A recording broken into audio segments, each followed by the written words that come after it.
ninguém te despreze. Irmãos, o que é graça? O que é a graça? Mais ou menos no século XVI, aconteceu uma coisa muito importante para a nossa história. Pessoas estavam dizendo que a graça de Deus poderia ser alcançada a salvação poderia ser alcançada através de indulgências, através de através das nossas forças. Mas um homem de Deus, grande, que o Senhor usou grandemente ele fez as 95 teses, Martinho Lutero, colocou na porta da igreja e mostrou o que é realmente a graça e como podemos alcançar a salvação. Isso foi muito importante para a nossa história. Mas o que é a graça? Você deve estar se perguntando, o que é a graça? A graça é simplesmente um presente que eu recebo? É simplesmente uma coisa que eu recebo de alguém? Eu estarei contando uma simples história para ilustrar o que é a graça e a graça de Deus sobre as nossas vidas. Certa vez, um professor ensinava em uma favela e ele via a situação das crianças. A situação financeira dessas crianças era muito precária. E ele viu uma que sobressaía as outras. Essa criança precisava de roupa para vestir e de um tênis para ir para a escola. E ele pensou, eu vou comprar uma roupa e um tênis para essa criança. E ele foi até a loja, comprou o tênis, um dos melhores que tinha, uma das roupas melhores que tinha, comprou, e estava subindo até sua casa, lá na favela. E ele, subindo o morro, ele sofreu, ele pensou um menino, jogou pedra na sua cabeça e ele caiu ensanguentado no chão e teve que ser levado ao hospital. Ele foi levado ao hospital, foi feito os primeiros socorros e ele pensou, eu preciso levar esse presente para essa criança. Eu preciso porque ela está precisando. E ele pegou, ele não sabia onde estavam as coisas que ele tinha comprado da primeira vez, foi lá e comprou novamente. Talvez o menino tenha levado para casa, outras pessoas tenham pegado. Ele foi novamente, comprou as roupas e o tênis e levou até a casa do menino. Chegando lá, o seu pai, vendo que era o professor que o seu filho tinha jogado a pedra, falou para o professor: meu filho não merece esse presente, porque ele que tacou aquela pedra em você. Ele não merece. Mas o professor chegou para o seu pai e falou: eu sei que ele não merece, mas ele precisa. E realmente é assim, irmãos.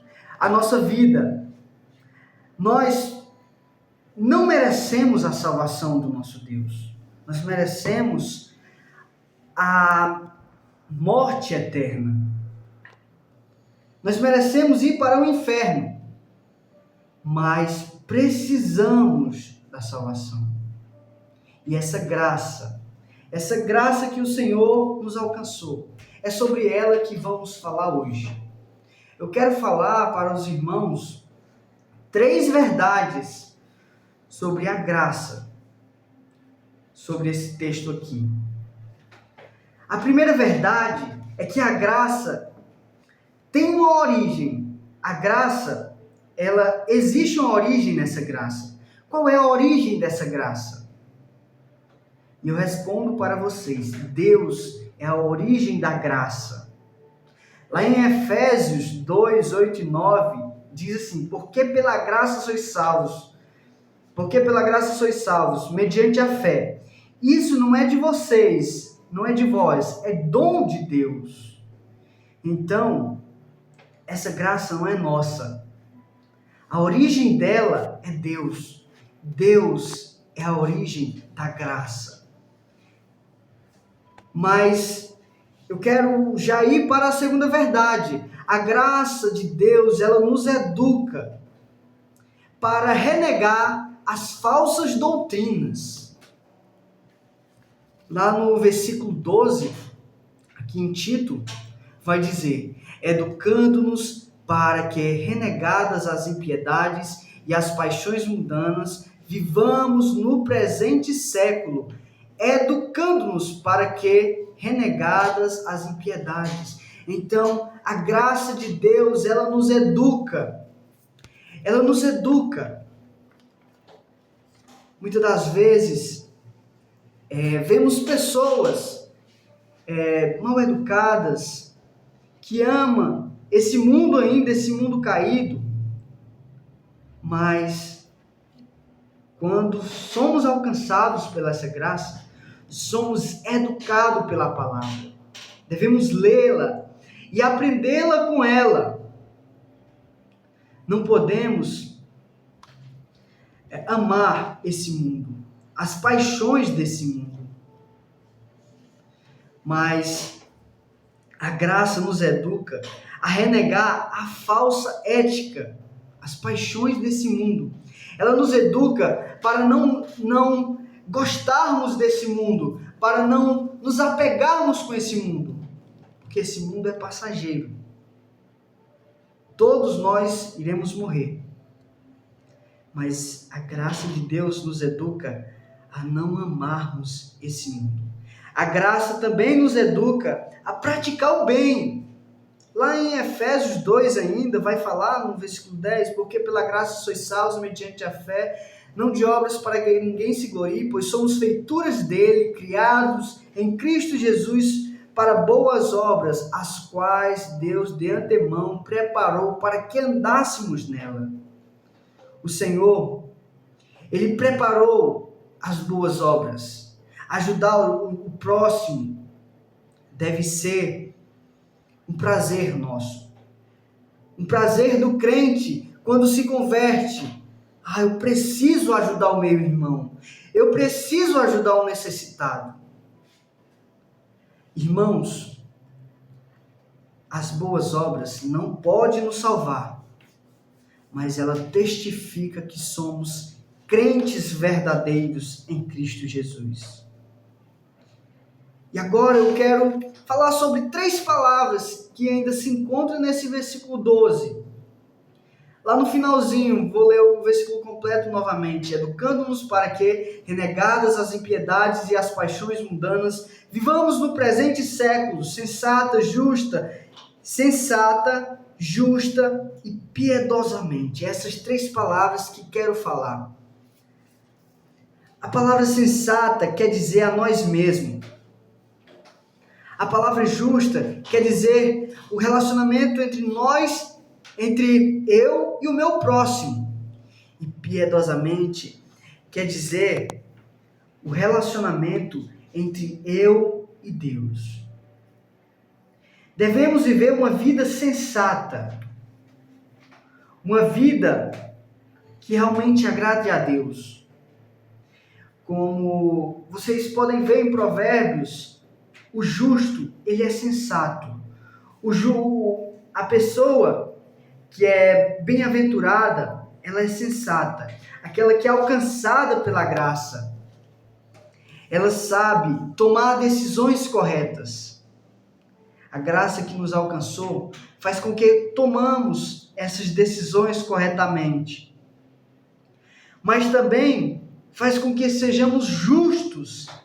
O relacionamento com o nosso próximo, para que eu e o meu próximo tenham uma relação boa. Eu não posso passar a minha perna por cima do meu irmão. Eu preciso ser justo com ele. Falar a verdade com o meu irmão. Eu não posso mentir para o meu irmão. A graça nos educa ao ponto de sermos sensatos e de sermos justos para com os nossos irmãos. E também nos educa para sermos piedosos. Lá em 1 Pedro 1,15, vai dizer assim, eu vou estar abrindo aqui, em 1 Pedro 1,15. 1 Pedro 1,15. Pelo contrário, segundo é santo aquele que vos chamou. Então, ele vai dizer, tomai vós santos também, vocês mesmos, em todo o vosso procedimento. Então, devemos ser santos, porque o Deus que nos chamou, ele é santo. Então, amados irmãos, devemos ser santos, ter uma vida separada desse mundo. Claro, estamos nesse mundo temporariamente, mas um dia sairemos. Então, não podemos amar esse mundo. Devemos amar a Deus. Então, amados irmãos, devemos ter uma vida sensata, justa e piedosa. E também no versículo posterior vai falar, lá em Tito, voltando para Tito 2, versículo 13. Aguardando a bendita esperança, a manifestação da glória do nosso grande Deus e Salvador, Cristo Jesus. Devemos ter a viva esperança, vivermos na esperança da volta de Cristo Jesus. Devemos viver esperando a sua volta. Que um dia, amados irmãos, teremos o nosso corpo glorificado. Não viveremos mais com essa carne que vemos, com esse nosso corpo. O nosso corpo um dia será glorificado. Então devemos viver nessa viva esperança, que não pecaremos mais, que o pecado não estará em nós.